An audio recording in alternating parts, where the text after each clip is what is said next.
Sounds like someone wants to get funky. Hello and welcome to the Weekly Objective, your source for all the week's gaming news that you need to know about. This week we have game announcements, game releases, game delays, and as usual, failed reporting about games. So let's get right to it. Today marked the release of the Need for Speed Payback trailer. The latest in the Need for Speed franchise will take the GTA 5 route and let you play as 3 different characters. The game is scheduled for release on November 10th. The world of men is ending. Well, the world of men isn't going to end for another couple of months at least, as Middle-earth: Shadow of War has been delayed. Originally slated to come out on August 22nd, it is now scheduled for release on October 10th. The former developers behind Payday have revealed their new game called GTFO. The trailer doesn't exactly show much of anything, but it's billed as a 4-player hardcore co-op action horror first-person shooter. That's a mouthful. They say that the release date will be announced later this year. An anti-bullying charity in the UK released a report detailing the bullying epidemic prevalent in video games. This was, of course, widely reported on, with news organizations running scare headlines about half of kids playing online games being subjected to bullying. Except on closer inspection, there are problems with the survey.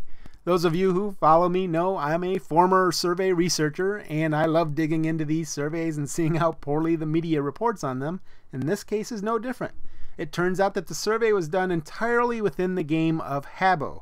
That's a game I had never heard of before, but it looks like a Second Life style chat room for kids, and it has, of course, been subjected to the 4chan treatment in the past.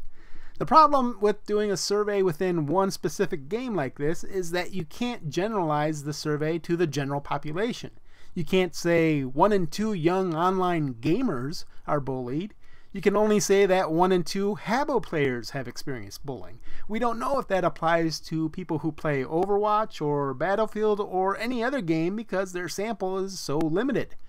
Also, what the hell is unwanted sexual contact in a game? There was much fun had earlier in the week when a fake Far Cry 5 petition made the rounds. I released a video on this on Tuesday, which gives much more detail if you're interested. At the time I made that video, there were around 24 articles giving attention to this fake petition that had at the time only around 100 signatures or so. Now we're up to around 48 articles written about it. Some of them talk about the petition being fake, but many of them don't. And some reporters are still arguing that we don't know for sure that it's fake. Those reporters are now presumably investigating rickrolling to see what that's all about. Captain's log. Stardate 2016.165. Star Trek Bridge Crew has released. It's a game that you can only play with VR devices, and it's available for the Oculus Rift, PlayStation VR, and the HTC Vive. The game allows you and others to take control of a Federation starship, with crew members assigned to the captain, helm, engineering, and tactical stations. It's a cross-platform game, so you can play with anyone on any device, no matter what device you're using. Looks pretty fun, I have to say. Kapla! Kapla! Kapla!